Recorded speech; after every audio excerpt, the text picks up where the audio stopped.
Welcome back to Bets on Bex. Week 2 of the NFL season is here, and I'm your host, Kenneth Cotterill from the Competitive Hedge podcast.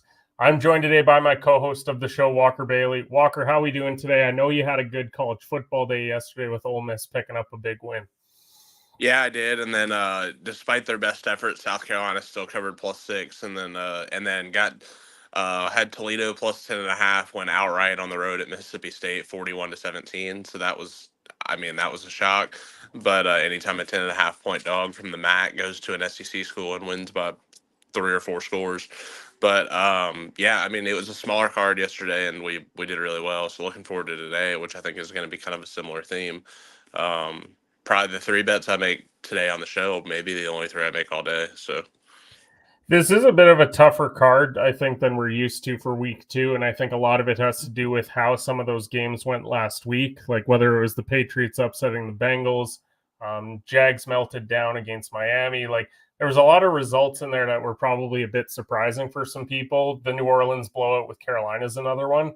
And I think it really affected the lines this week because I agree, I wasn't in love with the slate for the week. So I do have a few that I like, which we're going to get to on this show, but I do think that it's a little bit of a weird week because of that. And I think that happens every year just with we set lofty expectations for some teams like Atlanta, for example. I've got them to win the division in a parlay, but they didn't look great in week 1. So there's a lot to get to today. I'm going to send it over to you. What's your first favorite play of the day?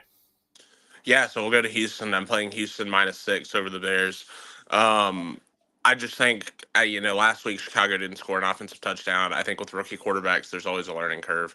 I do think Houston is pretty well prepared on offense to handle anything that Chicago's defense can throw at them. And I just think with being more well coached, being more disciplined, more ready to compete, they're not going to give the Bears the outlets that the Titans gave the Bears. They're not going to throw pick sixes. They're not going to give up block punts. They're not going to do silly things like that get you beat.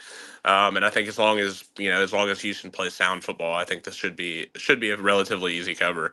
And I know I said on the show, and I guess this is a bonus bet. But we're also playing the under in this game. So I do think Chicago's offense will struggle. I do think Houston should have their way and be able to win this game pretty handily. If you're a Bears holder, if you're a Bears fantasy player holder, I don't think this is going to be just like the greatest of days. Yeah, and I think we're still waiting on a couple lineup things for the Bears too. Odunze, they think he's going to play, but they'll wait game time decision. I think it's the same with Keenan Allen. So I think if Chicago plays probably 25 other teams last week, they lose that game. But just because the Titans handed them that game too, let's be honest, it had If less they to played do the with Titans Chicago being great. again, if they had just played the Titans on a different day, they probably lose. Because like the picks are one thing, but I would imagine that Levis doesn't make that decision every day. Particularly the second one that got memed, and also the Titans are not just notable for getting punts blocked. Like I would imagine that things like that probably don't happen on different days. I would agree. I like that pick quite a bit. I do like the under there as well, so that's going to be one that I take a look at. If I'm going with my first pick for the week, I'm going with the Seattle team total over 20.5. They averaged 21 points per game on the road last year, and most of those were against really good opponents. Now I think they get into a good spot where I think New England gets a little bit overvalued here. We know that the Bengals have early season troubles, and they have the last number of years, and I think that's why we saw them lay an egg last week. Brissett's an okay starter. He's not great. I think that the defense is going to cause some issues for him. They're going to be able to shut down the run game a bit. And I think Geno's going to have the ball for 35 minutes today.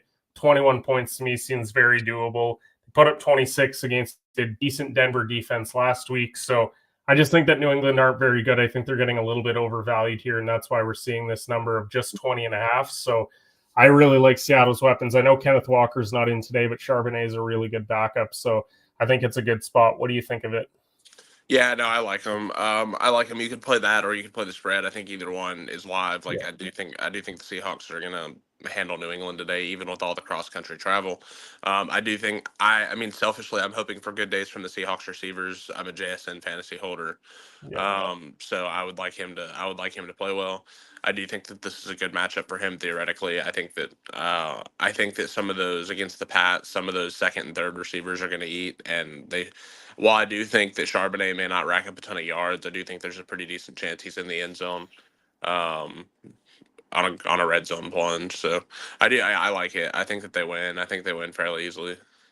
Yeah, there's a reason why New England had the best odds for worst record in the league, so I think it's a really good spot for Seattle. What's your second play for today? Yeah, we'll go to Arizona. I'm gonna play the Cardinals -1, or -110, I guess. So I think that's what I got. So, Yeah. basically just to win the game against the Rams. I like them at home. Both teams are 0-1. This is almost a do or die spot for Arizona. You have a home divisional game where you basically have to win to keep any wild card hopes, any playoff hopes alive. And with Kyler back, I know whether it's a fool's errand or not, that is the goal for them this year. So I like them here. I thought their offense played really well last week in Buffalo. Like, I mean, and honestly, save Kyler missing a wide open touchdown that would have won the game. They were incredibly competitive, and none of it was particularly fluky. So I thought they played really well. I think this is a team that's probably better than we expect, just coming off the heels of last year. I actually like Jonathan Gannon, the head coach. I kind of think he's a dog. So I kind of think just in this matchup, he's going to get his team up. I think we'll get their best effort today, and I think their best effort's enough to beat what's kind of a shell of the Ram squads that we used to know. Yeah, I mean, the Rams defense isn't great. I think it was more so Detroit being sluggish than anything else last week. And so looking at this spot, we know that the Rams aren't going to have Puka Nacua. It looks for 5 to 7 weeks, I think I read earlier today. So he's going to be out for quite a while. We know they still have Cup. They've got Kyron, but I don't think that they have the other weapons that are needed to win this game. Whereas Arizona, they didn't even get Marvin Harrison involved last week. I know that there was a big deal made of him being open on that one play, but the guy didn't have a great opening performance. So I think he's due for a big day. I like Trey McBride to get in the end zone today as well, because I do think that this one's going to be a little bit of a track meet. The line has moved quite a bit on the over under. It's opened at like 50.5 and it's all the way down to 47.5. But I still think that both these teams are going to get into the 20s. And I think Arizona is one of those scrappy teams. They're going to win a few games this year that people maybe don't expect them to. But I do think that this is one of those spots, home division game, where they're going to go in and get it done. My second play, I like San Fran -4.5. Look, this was a bad spot for them last year because Kirk was out. Looked like they were going to come in and handle Minnesota big time, and then Addison had a big day. Offense didn't look great. One of the few times that you probably thought Purdy was not very good, and I think this is a great revenge spot for them. I think they took them lightly last year. Now they're in Minnesota for this game. Darnold, he looked great against the Giants, but a lot of QBs are going to look great against them, whereas San Fran really took care of business. They ran the ball a lot. They got Debo involved against the Jets. So I think this is a great road spot for them to cover. I know that there's quite a bit of money on San Fran today as well, but I just think this is a really good spot because I still think that they're a top 5 roster in the NFL. What do you think? Yeah, no, I mean, I said this on the Playbook HQ show yesterday. Like, I mean, I know that a lot of times with teams like San Francisco, laying points on the road feels like a square, like kind of just sucker spot to bet. But like to me, this is not one of those. I mean, you're taking a quarterback who basically didn't play last year, and he came back, or he comes into Minnesota, plays week 1 against arguably the worst team in the NFL, and plays really well. But I mean, I think this is just such a massive step up in class where I don't mind laying the points. People also forget Darnold was with the Niners last year, so if anybody's going to be aware of his tendencies and aware of his weaknesses in his current form, San Francisco's going to have all of that. So I do think that San Francisco is going to be able to step up to the plate, win here. It's in a dome. Even without McCaffrey, this should give the Niners offense a chance to hum. And also, you're talking about the Niners offense getting to face a worse defense than the one they faced last week, and they still tore that defense up last week. So the Jets D has usually been an elite unit. The Niners had no issue with it. So I just think this is a team on a mission this year. I'd be really really selective about spots where you choose to jump in front of them. Yeah, and I think again, like looking at what Minnesota did last week, it's the Giants, and I think that if they don't win as handily as they did, then we're probably seeing this spread closer to a touchdown. And I think that Vegas is being a little bit cautious, which is why I'm jumping on it. I think that it's a really good spot for it. What's your third play? Yep. So we're going to play Commanders -1.5 against the Giants at home in a big NFC East divisional tilt. So I mean, I like the Commanders. I've talked about this a lot. I think that they're a team worth buying stock in. I know the defense didn't play well last week. Whether that was because of travel or matchup, I'm not really quite sure. I haven't gotten to just totally dig into it. But I actually liked what I saw from some of the Commanders' offense last week. I think Jaden Daniels' legs present a really unique issue as long as he can stop getting blown up by defenders. But he did find a way to get in the end zone with his legs last week. So I do think this team's going to be a buy team. Like as we continue to move forward, I'm not saying they're going to win 9 or 10 games, but I do think this is a team that theoretically could push 8 or 9 wins and be at least just scrappy down the stretch. So I do think like in that division is like the Eagles have to travel to Washington, as the Cowboys have to travel to Washington. I think these numbers are worth keeping an eye on because I think they're undervalued in the market. So I'm backing the Commanders today against the Giants, who, as I mean, right now, I would have the Giants probably 31st of 32 teams in the NFL, only ahead of the Panthers. So 1.5 feels really, really light to me. These teams, I mean, to me, this means that on a neutral field, the Giants would be favored. And to me, that's quite frankly, that's absurd. So I'm backing the Commanders here. I think they're going to play well offensively. I do think the defense should be able to shut down what's been ultimately an incredibly lackluster Giants offense. Hopefully, I think Danny Dimes will throw one to the other team today. So I think that this is a great spot to back the Commanders. I think they're very much going to be able to protect. They're very much going to be able to protect Daniels' ability to protect the football, and they should get out of here with a win and move to 1-1. I like the pick as well. I'm an NFC East guy with the Cowboys.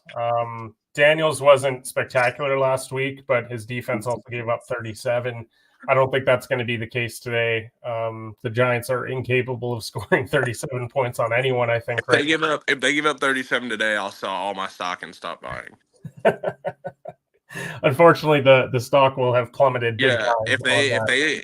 if they give up 37 on a 40 on a total of 43 where they're favored by 1.5, then I'm out. Like that's the last. You're all the way out. I get it. Like, Yeah. I think Daniels is going to be pretty solid today. I actually like his passing yards line. I'm seeing that it's 199.5. I think he's definitely throwing for 200 plus on this terrible Giants defense. So I think that's a really good spot. And I do like the Commanders today in a close one. If that's not a gross game, then I'm about to give my third pick, which is I'm going with Pittsburgh -2.5 against Denver. And look, the D line, I think they're going to get after Nick's big time. We saw them do it to Kirk last week. Nick's when he had pressure through picks last week. So I think he's going to be in for a rough day. I know that the Steelers' offense isn't great. I would also play the under in this game. I know we talked about that on the playbook show, but I just really like them today. I don't like Pittsburgh long term. I think that they're fortunate that they got that Atlanta win. I always had them winning in this spot. And I think if they get to 14 points, that may be enough for them to cover this. Like, I just don't think that Nick's is very good.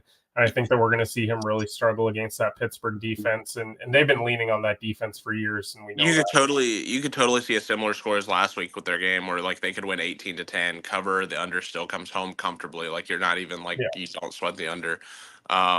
Yeah, I mean, that's like with laying 2.5 with Pittsburgh. That's like your only concern is can they actually score enough points to get like to cover the 2.5? Because I'd imagine that field goal kickers are probably going to be busy again today.